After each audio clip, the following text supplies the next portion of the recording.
金属製シェルの携帯ゲーム機って本当に重いし、冬場は冷たいしで、使い勝手的にはあんまり良くないんですよね。でもそれに変えられないくらいの高級感、所有欲の満たされ感がたまらなくて、そして今回、エニャキメーカーのアンバーニックから人気シリーズでもある金属製シェルを採用した CPU アップグレードモデルが販売されました。どもども吉田です。今回の RG353M も RG350M から始まった定番のデザインで使いやすい形状が引き継がれたのは良いものの、なんか新鮮味ないなぁと感じていました。しかし実際に手にしてみると割と細かい部分がアップグレードされていて、ボディ自体も無駄な部分が削ぎ落とされ、ユーザーのフィードバックをしっかりと受け止めたような完成度の高い端末となっていました。ではこんな感じで見ていきます。では開封しながら本商品の概要について解説します。RG353M はアンバーニック社が開発販売のエミュレータ専用機で、ファミコンやプレイステーション1、PSP ドリームキャストあたりまでのレトロゲームをエミュレータ上でプレイすることができます。また Android とのデュアルブートでコントローラー付きのスマートフォンタブレットのような使い方もできます。スペックとしては 3.5 インチ液晶を搭載した比較的小さめな携帯ゲーム機、RG351MP の後継機、カラーはブルーとディープパープルで落ち着いた黒っぽい色が良い人はディープパープル、鮮やかでよりゲーム機っぽい色味が好きであればブルーを選択するのが良さそうです。箱はこちら。いつものシンプルな線画デザイン、若干右に偏っている気がしないでもない。内容物はこちら、本体、保護ガラスフィルム、画面クリーナー、USB-C ケーブル、説明書です。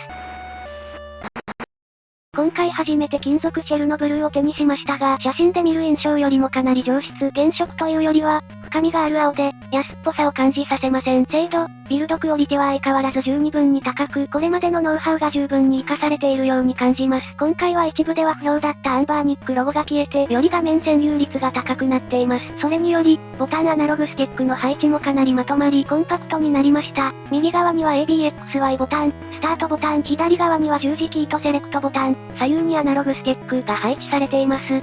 背面にはアンバーニックロゴとモデルの説明、滑り止めグリップが左右についています。上側面には左から R1、R2 ボタン、ファンクションキー、充電用 USB-C、ミニ HDMI、コントローラー等用 USB-C、イヤホンジャック、L2、L1 ボタン、下側面には左右にスピーカーの穴があり、左側にシステム用マイクロ SD スロット、右側には外部ストレージ用マイクロ SD スロットがあります。左側面にはボリュームボタン、右側面には電源ボタンとリセットボタン、側面は切り替わっていて、プラスチックになっていますが、質感としては全く気になりません。よくできています。左が RG350M、右が今回の RG353M ですが、並べて比較してみてわかる通り縦の幅が小さくなっています。それで小さくなったのかと思いきや、厚みも 2mm 程度減っていて、たった 2mm じゃんと思うかもしれませんが、このサイズ感での 2mm はかなり大きく、よりスマートになったと感じます。あとは RG351MP をよく見てほしいんですが、画面側エッジが RG350M と RG351MP では角を落としたような鋭い感じになっていましたが、RG353M では滑らかなカーブになっていて、より触り心地の良いシェルになっています。重量も 20g 減っているので、軽くなったように感じます。RG503 と比較してみると、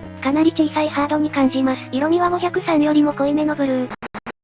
いつも同様のボタン配置なので、手に馴染みますが、やはり縦に短くなったせいか、アナログスティックを使う際には若干の窮屈さを覚えます。ボタン配置が全体的にもう少しだけ上にあれば、もう少し操作しやすかったかもと思いますが、見た目のバランス的には完璧なので許容できます。この程度であれば慣れるでしょう。ボタンの押し心地もいつも通りですが、金属シェル特有の若干の、ザラッとした引っかかりがあります。使っていれば削れてスムーズになると思いますが、個体差という可能性もあるかもしれません。地味にアップグレードされたアナログスティックがかなり良く、ラバーっぽさが強かった従来のジョイコンクローンアナログスティックよりも、硬めさらっとしていて、しかしエッジにあるつぶつぶにより滑ることはない作りになっていて、従来のものよりも上質に感じます。またショルダーボタンもアップグレードされていて、RG280V や RG503 のような段差のある R1、R2 となっているので、押し間違いもなくアクセスも良くなっていて、良い改善だなと感心します。横並びのショルダーボタンは全部これにしてほしい。画面は 640×480 と、従来と変わらない43液晶なので別に言うことはないと思いきや、やはりベゼル幅が小さくなったのでゲーム体験としてはより良いものになっています。よりコンパクトになったので、画面サイズも大きく感じます。でも、麻薬のことを言いますが、やはり 3.5 インチなので PSP など遊ぶゲームによっては画面が小さいなと言わざるを得ません。小さいハードでは結局 2D レトロゲームしか遊ばないなみたいな人はもっとスペックを下げた、より安価なモデルを選んでも良いかも。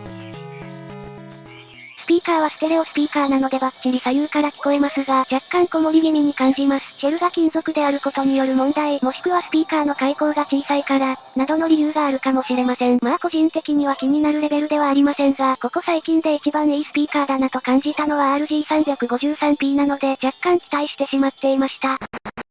原則中華ゲーム機というのはエミュレータ機なので吸い出しを行う必要があります。色々ありますが、1台だけでゲームボーイカラーゲームボーイアドバンスメガドライブスーファミ64のゲームイメージとセーブデータの吸い出しが可能なカートリッジリーダーをおすすめします。また少しでも安く済ませたい方はゲームバンクウェブ。コムのダンパー PS1 だけを遊びたいって人は DVD リーダーがあればなんとかなります。タッチパネル操作、画面操作は Linux ではタッチパネル非対応、Android ではタッチパネル対応、電源起動、RG353M では普通に起動すると Linux、ファンクションキーを押しながら起動すると Android が立ち上がります。電源を切る、Android では自由に電源ボタン長押しして電源を切ればいいですが、Linux ではいつものようにセレクトボタンからシャットダウンシステムを選択して電源を切る必要があります。ゲーム内メニューを開く Linux、ファンクションキーを押す、もしくはファンクションキー B ボタン、ゲームを終了する Linux、ゲーム内メニューでクイットリトロワーチ、もしくはプレイ中にファンクションキースタートボタン、プリインストールゲームで動作確認、実はゲームがプリインストールされてました。こちらはいわゆる PDROM と呼ばれるもので、フリーで配布されている自作ゲーム、